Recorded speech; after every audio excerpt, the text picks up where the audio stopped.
గత కొన్ని సంవత్సరాల నుండి మంచిర్యాల జిల్లాకు చెందిన ఇద్దరు భార్యాభర్తలు కరీంనగర్లోని ఆరేపల్లి వద్ద ప్రైవేటుగా ఇల్లు అద్దెకు తీసుకొని మాల్బూర్ బిజినెస్ చేసి తర్వాత ఇంటర్నల్ డిజైనింగ్ వర్క్ చేసి వారు నష్టపోయినందున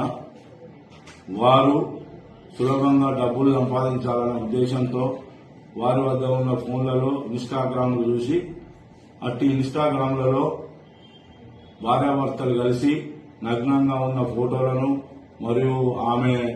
నగ్నంగా ఉన్న వీడియోలను తీసి ఇన్స్టాగ్రామ్లో పోస్ట్ చేయగా అట్టి పోస్టులను చూసి చాలా మంది యువకులు వ్యాపారస్తులు అట్టి వాటిని చూసుకుంటూ ఆమెను ఫాలో అవుతూ ఆమెకు మెసేజ్లు చేస్తూ ఆమె నంబర్లు తీసుకొని ఆమెను సెక్స్ లో పాల్గొనాలని చెప్పి అడగగా ఆమె దానికి సరేనని ఒప్పుకొని తన ఇంటికి దాదాపు సుమారు 100 మంది వరకు పిలిపించుకొని వారితో నగ్నంగా సెక్స్ లో పాల్గొంటూ అట్టి సెక్స్ లో పాల్గొన్నట్టున్నటువంటి వీడియోలను తన భర్త తన ఫోన్ ద్వారా వీడియో తీసి అట్టి వీడియోలను ఫోన్లలో బంధించి వారు రమ్మన్నప్పుడల్లా రాకపోయిన ఎడల వారికి అట్టి వీడియోలను చూపిస్తూ బయట జనాలకు వైరల్ చేస్తామని లేదా మీ బంధువులకు ఇటు వీడియోలను చూపిస్తామని బ్లాక్మెయిల్ చేస్తూ వారి వద్ద డబ్బులు గుంజుతూ చాలా డబ్బులు సంపాదించి ఒక ఫ్లాట్ మరియు ఒక కారును కూడా కొనుక్కొని జల్సాలు చేస్తుండగా అందులో ఒక వ్యక్తి వారితో బాగా చనువుగా ఉండి గత సంవత్సరం నుండి దాదాపు 12 లక్షల వరకు రూపాయలు అతనికి భార్యాభర్తలు ఇద్దరికి ఇచ్చి వారి లోన్లు మరియు వారి ఇంట్లో ఇతర సామాన్లు ఫ్రిడ్జ్ సోఫా సెట్ మరియు ఏసీ మరియు కారు కూడా కొని వాళ్లకు లోన్లు కట్టుకుంటూ ఉంటూ తను వద్ద ఉన్న డబ్బులు అయిపోయినందున ఆయన రాని ఎడల అతనికి పలుమార్లు అట్టి భార్యాభర్తలు వాట్సాప్ కాల్ ద్వారా ఫోన్ చేస్తూ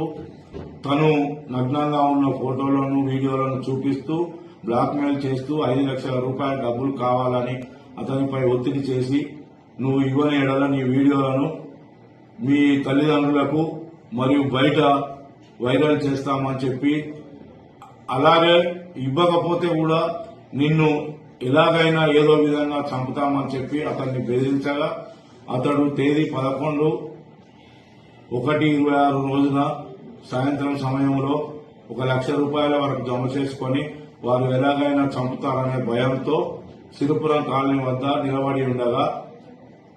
వారిని భయపెట్టుచున్న ఇద్దరు భార్యాభర్తలు తన కారులో వచ్చి అతని వద్ద 1 లక్ష రూపాయలు తీసుకుని మిగతా 4 లక్షల రూపాయలు 2 రోజుల్లో ఇవ్వకపోతే నిన్ను ఎలాగైనా చంపుతామని చెప్పి బెదిరించి వెళ్లగా అట్టి ఫిర్యాదుదారుడు తన జరిగిన మొత్తం విషయాన్ని తన బంధువులకు మిత్రులకు చెప్పగా ఆ మిత్రులు బంధువుల సలహా మేరకు పోలీస్ స్టేషన్లో ఫిర్యాదు చేయమని కోరగా ఫిర్యాదుదారుడు వచ్చి కరీంనగర్ రూరల్ పోలీస్ స్టేషన్లో దరఖాస్తు ఇవ్వగా వారిద్దరి భార్యాభర్తలపై మోసం చేసి చంపుతామని బెదిరించి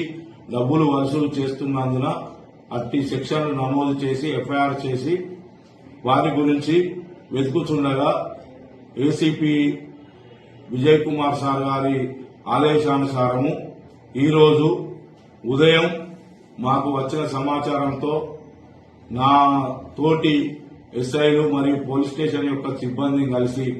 తీగల వంతెన వద్ద ఉన్న టేస్ట్ దాబా దగ్గర వేచి చూస్తుండగా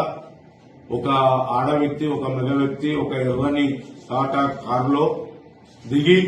ఫోన్లో మాట్లాడుతుండగా అనుమానంతో మేము పట్టుకొని వారిని జరిగిన విషయాన్ని అడగగా మొత్తం విషయాన్ని క్లుప్తంగా వాళ్ళు వివరించి నేరం చేసినట్లు ఒప్పుకొని వారి వద్దనున్న సెల్ ఫోన్లను మరియు కొంత డబ్బును మరి వారి కారును ఒక బ్లాంక్ చెక్కు 4,95,000 రూపాయల గల చెక్కును మాకు చూపించి వారి వద్ద ఉన్న ఫోన్లను మేము తనిఖీ చేయగా అట్టి ఫోన్లలో నగ్నంగా ఎంతో మంది సెక్స్ లో పాల్గొన్నట్టు వీడియోలు కూడా కనబడగా వారు నేరం చేసినట్టు రుజువైనందున వారిని ఈ రోజు పోలీస్ స్టేషన్ కు తీసుకుని వచ్చి తదుపరి చర్య నిమిత్తము వారు ఇద్దరు భార్యాభర్తలపై అరెస్ట్ మెమో జారీ చేసి మెజిస్ట్రేట్ ముందట ఆధారపరచబడుతున్నది. ఇక నుండి ఎవరైనా ప్రజలు గాని యువకులు గాని ఈ ఇన్స్టాగ్రామ్లలో ఇటువంటి పోస్టులు చూసి నమ్మి మోసపోవద్దని, వారి కుటుంబాలను కూడా నాశనం చేసుకోవద్దని చెప్పి కరీంనగర్ రూరల్ పోలీస్ పక్షాన మేము కోరుచున్నాము. మరియు ఎవరైనా ఇటువంటి పోస్టులు గాని మెసేజ్లు గాని చాటింగ్లు గాని సెల్ ఫోన్లలో చేసినట్టయితే వారిని ఎంతటి వారైనా కఠినంగా శిక్షిస్తామని కూడా హెచ్చరించడం జరుగుతుంది.